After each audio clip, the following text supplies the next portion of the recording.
Когато някой прави нещо, той винаги има своите лични причини за това негово поведение. А чудил ли си се какви са тези причини? Те може да не са осъзнати, но винаги има такива. Добре да е, но какво е това, което ни мотивира да вземем решение за действие? И защо един човек избира различен подход от друг? В това видео ще ти кажа какви са тези причини. Тони Робинс казва, че това са нашите 6 емоционални нужди. Всички ние ги имаме и правим всичко възможно, за да ги задоволим. По всякакъв начин. Много е важно да разбереш, че това не са предпочитания, цели или някакви претенции. Това са емоционални нужди, с които се раждаме и всеки един човек има, без значение от пола, расата, религията или възрастта. В края на това видео ще знаеш кои са твоите водещи нужди и ще можеш лесно да разпознаваш тези на хората около теб. Това ще ти помогне да разбереш защо правиш неща, които казваш, че не искаш да правиш, и не правиш нещата, които казваш, че искаш да направиш. Заинтригувах ли те? Започваме тогава. И така, 6 ни емоционални нужди според Тони Робинс са: първо, нужда от сигурност. Това е нуждата ни от оцеляване. Всички ние имаме нужда да се чувстваме сигурни, че ще избегнем болката и ще се чувстваме комфортно и защитени. Защото интуитивно знаем, че продължителната болка води до продължителни увреждания, а продължителните увреждания водят до смърт. Тази нужда е вградена във всяко човешко същество. И за някой, който тази нужда е водеща и му се наложи да промени нещо в живота си, този човек ще се страхува, ядосва или паникьосва. Защото най-важното нещо за този човек е нещата да са такива каквито са, защото това му дава усещане за контрол и сигурност. Някои хора оценяват любовта повече от сигурността, а други слагат сигурността пред любовта. Последните, дори много да те обичат, ако не се чувстват сигурни с теб, няма да се открият напълно и е въпрос на време да те напуснат. Тези хора ще предпочитат да влязат в сигурни отношения, вместо в любовни. Някои хора задоволяват тази си нужда с ежедневни сутрешни практики, тъй наречената сутрешна рутина, като това им дава сигурност и чувството, че всичко в живота им е под контрол. Други път, за да се чувстват сигурни, ще се опитват да контролират хората около себе си. Разбери, че всички ние намираме начин да задоволим тези си нужди. Въпросът е как го правим – по негативен или позитивен начин.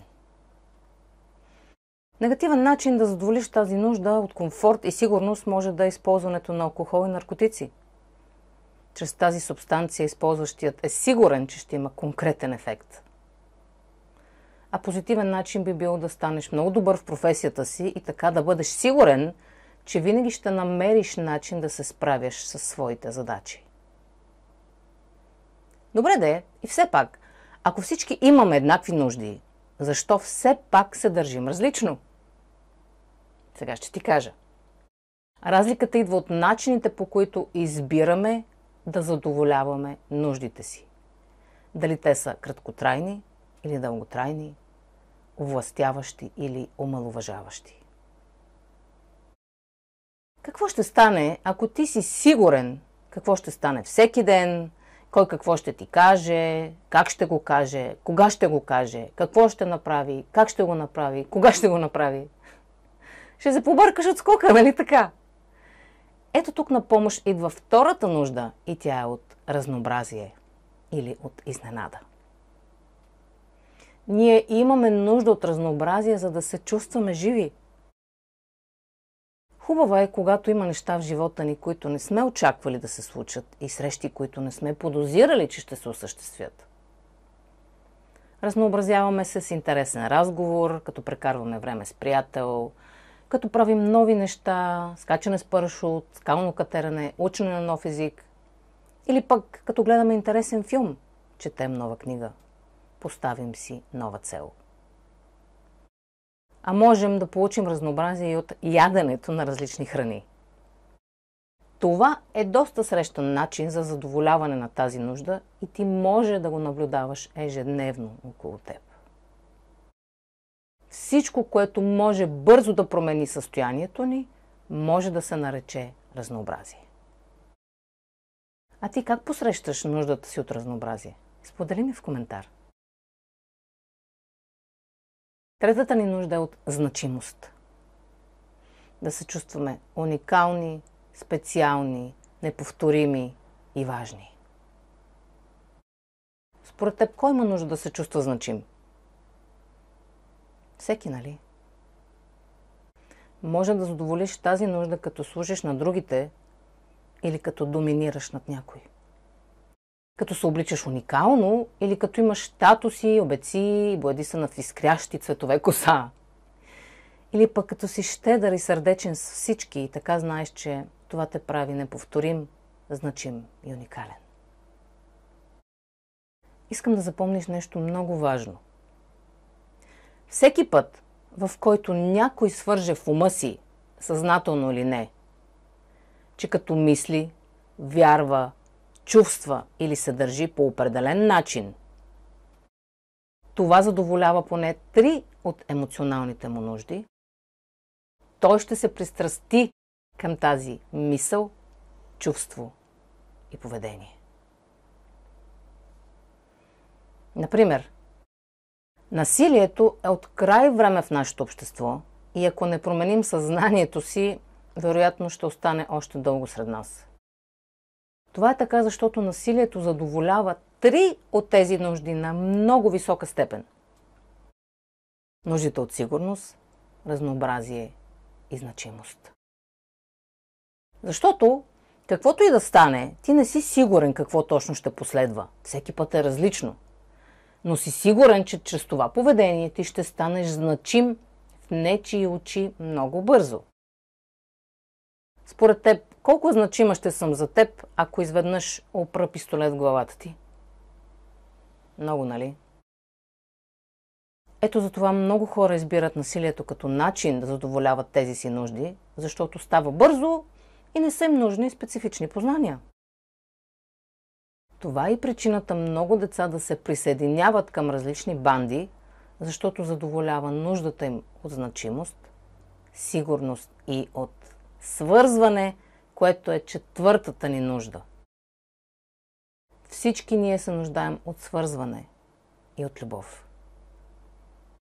Някой може да каже: не, аз нямам нужда от любов, мога да си живея сам на остров. Нямам нужда от никой. Това е доста преувеличено. Може временно да имаме нужда да останем сами, но ние сме програмирани да се нуждаем от свързване.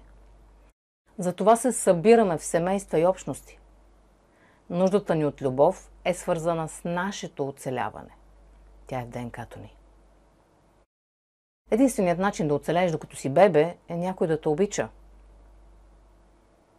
Да, ти слушаш това сега, защото някой е поставил твоите нужди пред своите и те е отгледал.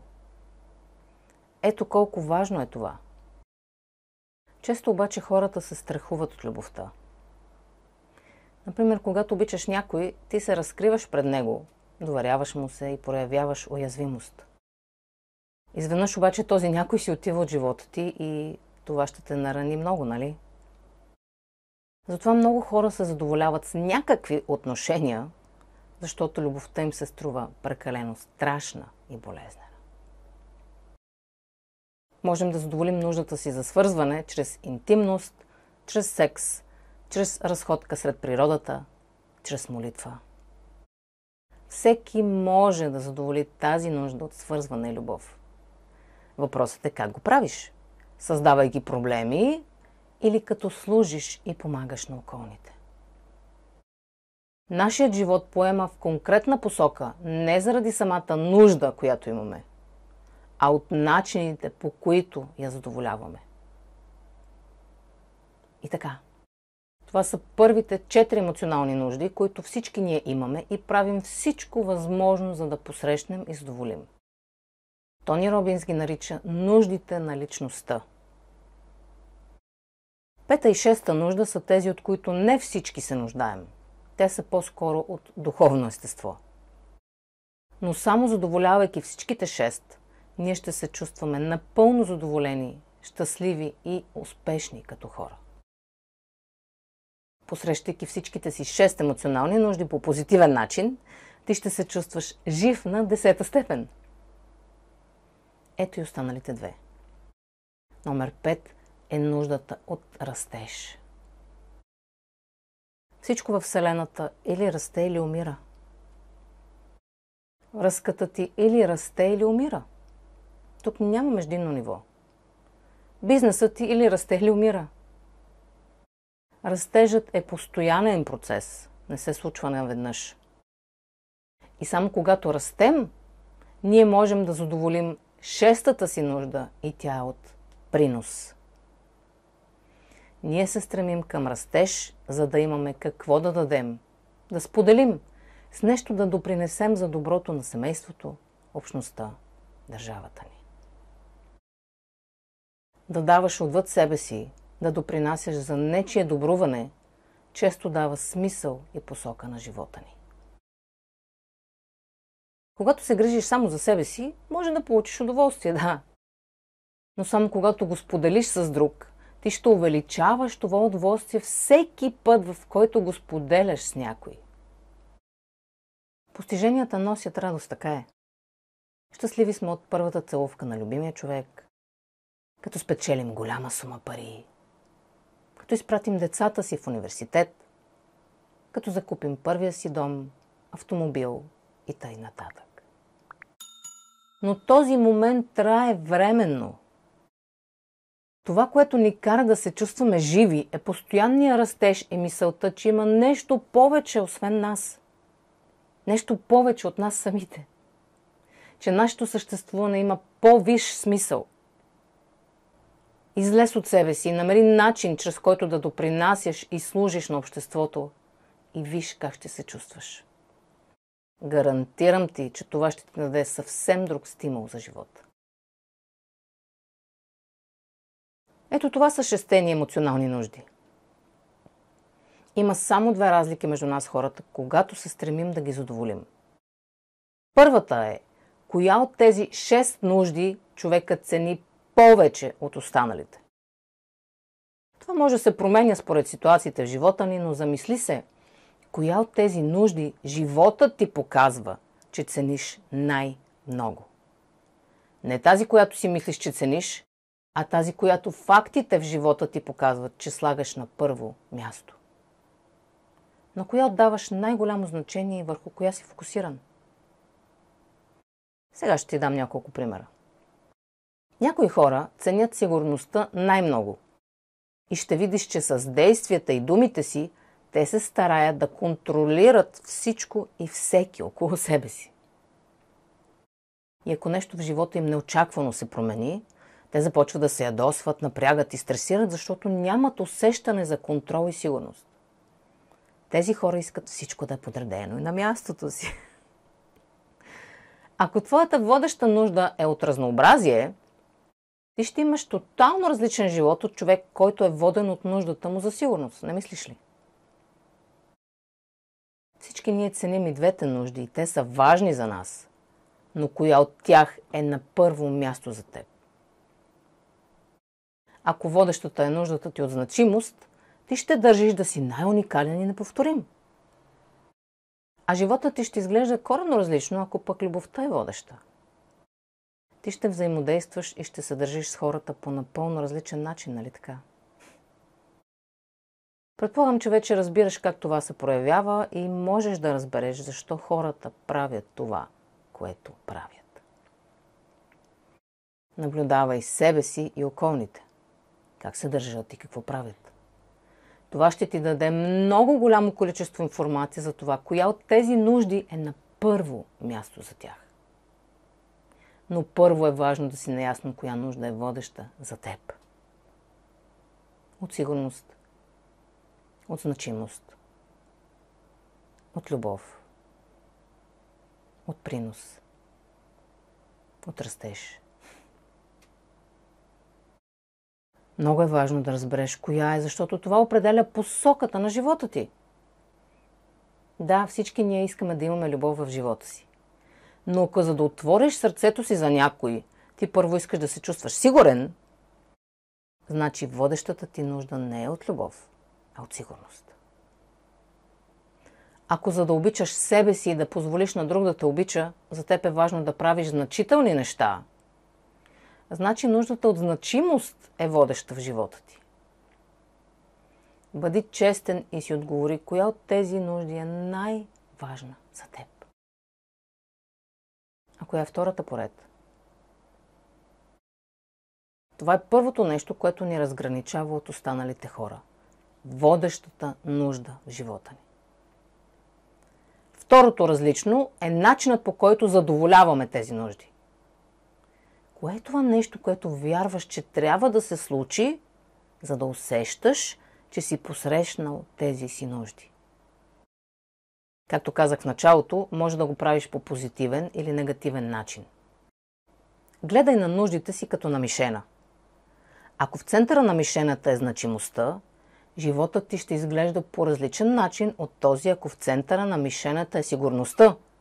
И още по-различен, ако е любовта. Начините, по които избираме да задоволим тези нужди, зависят от системите ни от убеждения. Например, представи си, че имаме двама човека, които на първо място ценят значимостта. Обаче двамата имат различни дефиниции за това какво означава да бъдеш значим. Да приемем, че единият е Осама Бен Ладен. Неговият начин да бъде значим е като убива невинни мъже, жени и деца, които имат различна от неговата религия.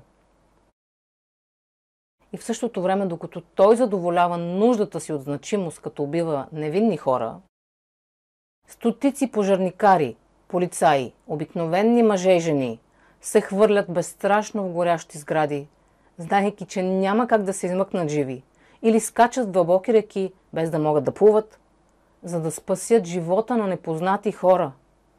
Защо? Питал ли си се, защо тези хора биха рискували живота си заради непознат? Вероятно, защото имат убеждения, които казват, че животът им няма да е живян на празно, ако умрат, докато спасяват друг. За други обаче животът им има по-голям смисъл, ако умрат, докато убиват други хора. Разбираш ли? Същата структура на емоционални нужди, но различна система от убеждения. Различна карта, чрез която възприемат света.